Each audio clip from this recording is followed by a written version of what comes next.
Teman, salam kenal dari kami, si Bolang dari Pulau Nusa Tabukan, Sulawesi Utara. Aku hobi banget berenang loh, itu sebabnya setiap pulang sekolah pasti selalu mengajak 3 kawanku datang kemari. Namanya Pantai Kasaraeng. Bukan hanya cocok untuk bermain, tempat ini juga pas banget untuk berburu ikan. Ini alat yang kami gunakan, namanya papiti. Kalau orang pulau besar biasa menyebutnya jubi atau panah ikan. Selain papiti, kami juga menggunakan antoho. Antoho adalah kacamata renang khas anak pulau. Alat sederhana ini kami buat sendiri loh teman. Tidak kalah kan dengan kacamata renang yang dijual di toko?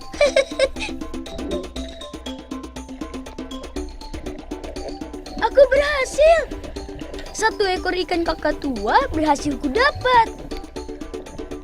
Meski tidak besar, cukuplah untuk lauk makan malamku hari ini.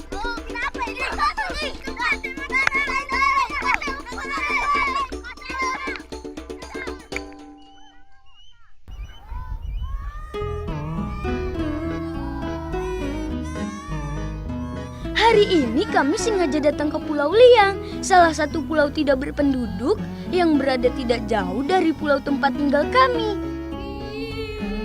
Dibanding dengan beberapa pulau di sekitarnya, tempat ini punya satu keistimewaan.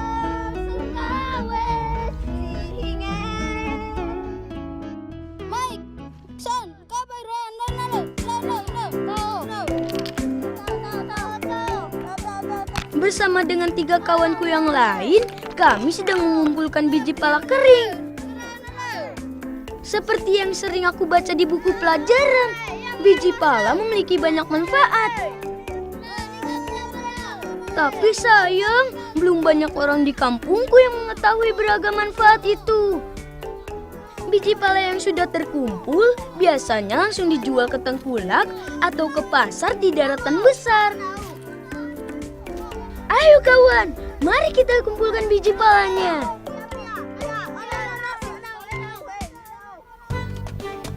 Teman, kalau diperhatikan biji pala ini terlihat lebih mengkilat. Mamaku bilang ini biji pala kelas A. Ini istilah untuk menamai biji pala kualitas nomor 1. Wih, keren ya.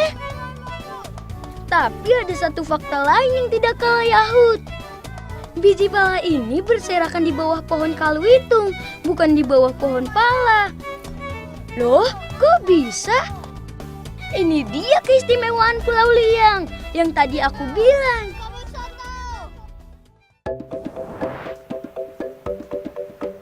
Teman, Pulau Liang adalah rumah bagi ribuan burung punting. Pada siang hari, mereka pergi mencari makan di daratan besar. Di sana mereka mengambil makanan berupa biji pala dan kembali pulang pada sore hari. Di pulau ini mereka beristirahat sepanjang malam.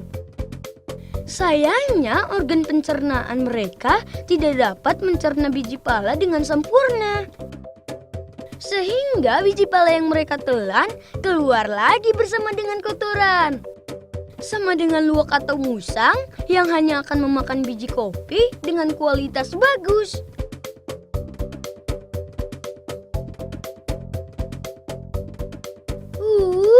Jangan ditanya, harganya jauh lebih mahal daripada biji pala hasil perkebunan biasa.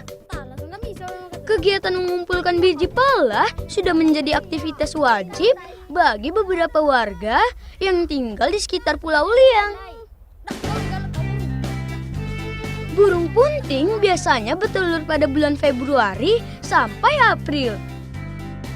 Dalam satu sarang hanya ada 1 telur saja.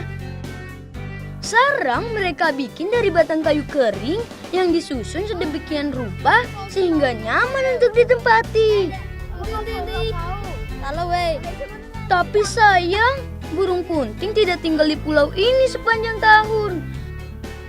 Pada bulan Oktober sampai Januari, mereka tinggal sementara di daratan besar. Ini adalah akibat dari tiupan kencang angin barat dan utara. Sehingga kawanan burung punting kesulitan terbang untuk pulang ke pulau ini. Halo, naik terboy narese. Makanya kang rusa. Guys, ke mama ini. Anak burung ini lucu banget. Bulunya halus dan menggemaskan. Meskipun begitu, tidak ada sedikit pun niatku untuk membawa dan memeliharanya di rumah. Digalang, pisang, kapialang. Karena aku tahu alam adalah tempat tinggal yang cocok untuk mereka.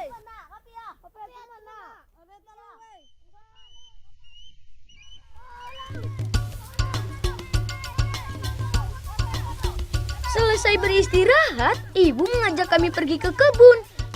Kami sedang melakukan perawatan rutin untuk pohon cengkeh yang hampir berbuah. Orang di sini menyebutnya menutuonase. Adalah kegiatan melakukan pengasapan di pohon cengkeh. Ayo kawan, semangat! Sebelum dimulai, terlebih dahulu kami harus menyiapkan bahan bakar yang banyak. Tujuannya supaya asap yang dihasilkan cukup untuk seluruh bagian pohon.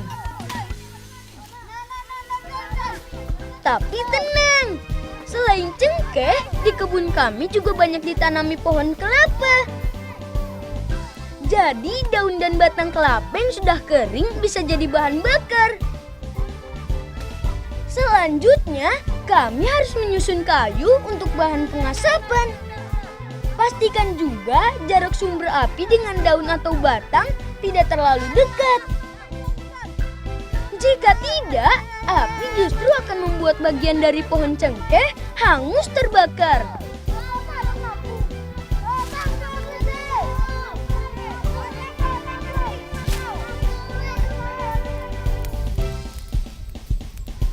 Awas, jaga jarak aman ya kawan.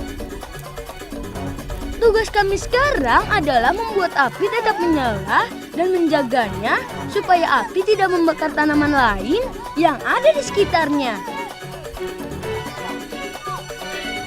Teman, pengasapan adalah salah satu kegiatan tradisional yang masih kami lakukan sampai sekarang. Asap yang dihasilkan dari sisa pembakaran terbukti dapat membuat cengkeh menjadi lebih subur dan berbuah bagus.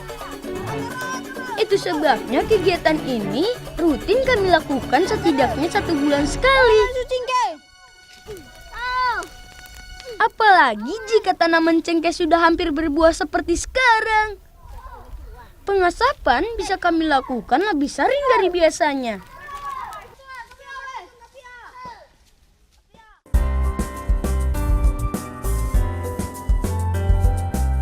Teman, aku tinggal di Kampung Nusa, Kecamatan Nusa Tabukan, Kabupaten Kepulauan Sangihe, Sulawesi Utara.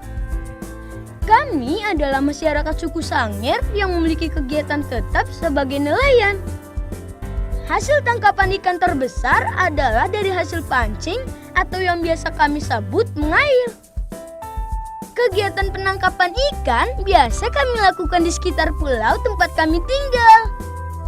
Sampai saat ini, kami selalu menjunjung tinggi tradisi dan budaya leluhur.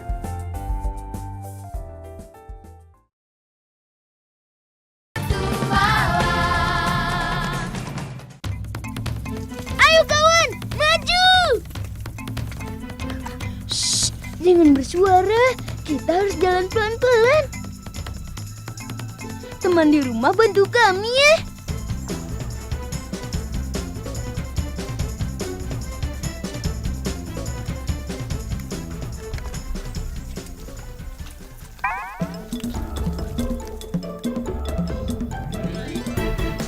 Lang, lo lede kuna tang suang.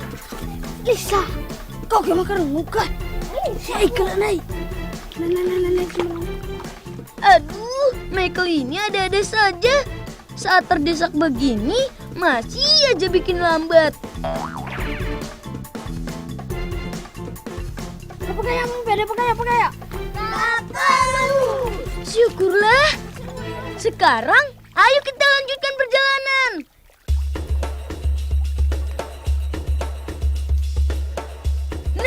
sekarang kita sudah sampai.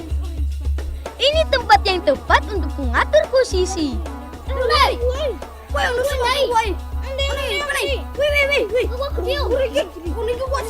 Teman, kami ingin melihat dari dekat sobatku yang pemalu.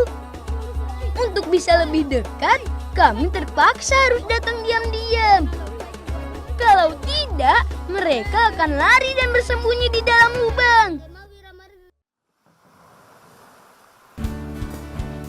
Kahaka Darodok atau yang punya nama keren Kepiting Fiddler ini banyak tinggal di daerah bakau, rawa-rawa, serta pantai berpasir atau berlumpur. Kepiting berwarna cantik ini menghabiskan waktu di siang hari dengan berjemur dan mencari makan. Saat makan, capit kecilnya akan mengambil tanah dan membawanya ke mulut, kemudian menyaringnya. Setelah mendapat ganggang atau jamur, tanah akan dikeluarkan kembali dalam bentuk bola-bola kecil.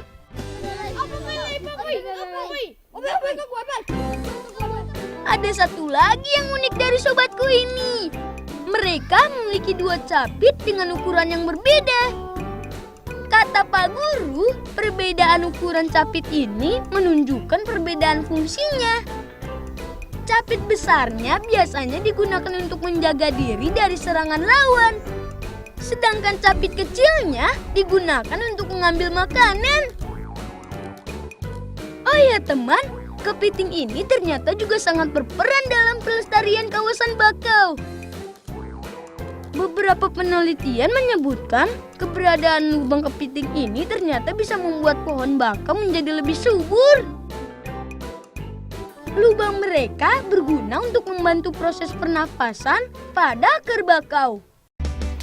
Wah, itu apa kamu? Apa sih? Kalau ada si kecil, sekarang waktunya untuk bertemu dengan si besar. Nah, ini dia. Si kepiting bakau atau yang kami kenal dengan nama Kahaka Limango. Dibanding dengan jenis kepiting yang sebelumnya, kepiting bakau lebih banyak dicari karena dapat dimakan atau dijual dengan harga yang mahal. Sesuai dengan namanya, jenis kepiting ini banyak terdapat di sekitar pohon bakau. Waktu yang tepat untuk memasang alat ini adalah pada saat air laut pasang dan diambil pada waktu air laut sedang surut. Seperti pada ikan, jumlah tangkapan terbanyak biasanya pada waktu bulan gelap.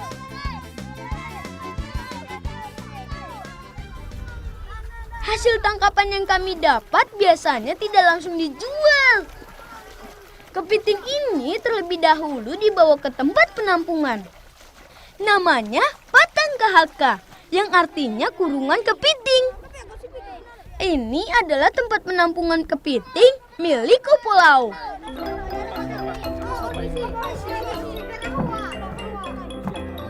Opolao adalah panggilan untuk Bapak Kepala Kampung. Opolao bilang di tempat penampungan ini kepiting akan kami pelihara. Setelah terkumpulan mencapai berat sekitar 1 kilogram, Opolao biasanya menjual kepiting ini ke kota Manado. Di sana harganya bisa 2 kali lebih mahal jika dibanding dengan harga pasar sekitar sini.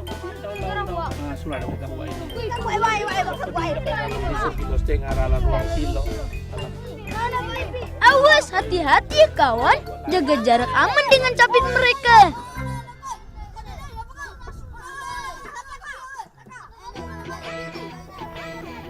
Selesai membantu Opolao, sekarang kami sedang menuju perairan di sebelah kampung. Di sanalah perahu-perahu kami bersandar. Tempatnya berada di balik hutan bakau, jadi perahu kami aman dari terjangan ombak dan angin kencang. Bambu ini akan kami gunakan untuk memperbaiki rakit. Ada rakit, ada juga perahu. Gimana sih? Nah, ini dia teman, rakit bambu yang akan kami perbaiki. Karena sudah lama, ada beberapa bambu yang sudah keropos dan rusak.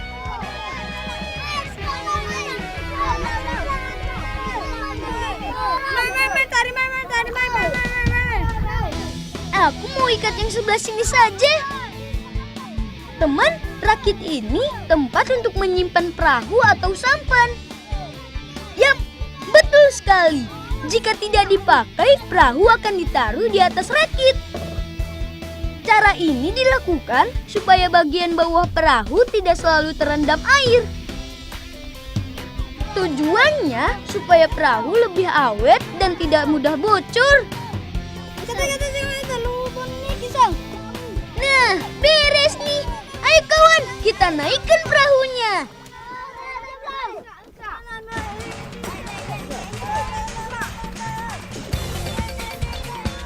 Jangan lupa atur posisi perahu sebagus mungkin ya.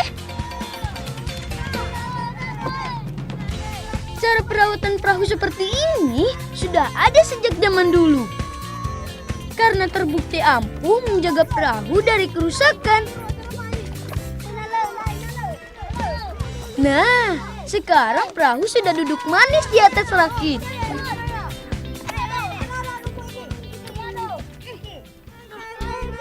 Sebelum ditinggal, perahu harus kami ikat kuat dengan rakit. Ikat sama panjang, dengan posisi perahu harus seimbang. Kalau tidak bisa bahaya. Nah, sip, beres deh. Tos dulu dong, biar makin kompak kita.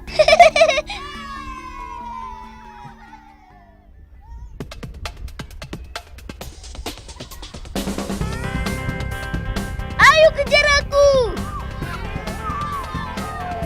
Teman, ini adalah salah satu permainan khas anak pulau.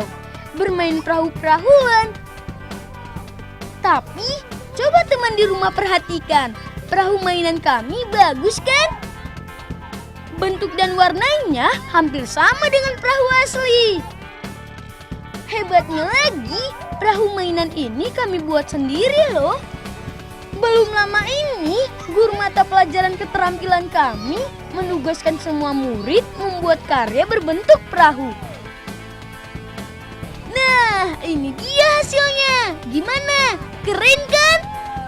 Kalau teman di rumah tertarik untuk membuat perahu mainan seperti ini, pastikan semua bahannya sudah terkumpul lengkap. Mulai dari papan, lem perekat, cat, dan beberapa perlengkapan lainnya. Sebelum mulai membuat bentuk perahu, sebaiknya bikin dulu pola sederhananya. Bisa di kertas atau di buku gambar.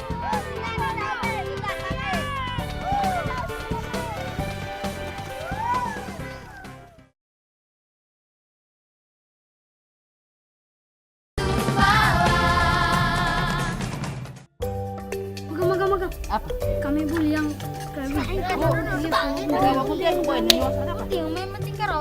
Senangnya, sesampai di rumah ternyata ibuku sedang menyiapkan sup ikan kesukaanku. Ibuku memang jago memasak, terutama semua olahan masakan dari ikan laut. Maklum Jo, namanya juga orang pulau. Ibu bilang untuk membuat rasa sup ikan semakin lezat harus ditambah dengan bumbu biji pala.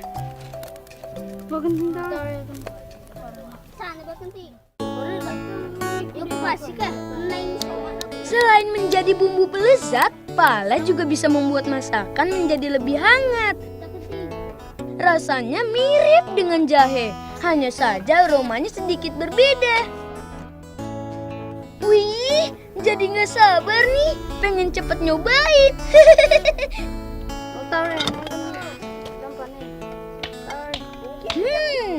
Baunya bikin perutku makin keroncongan nih.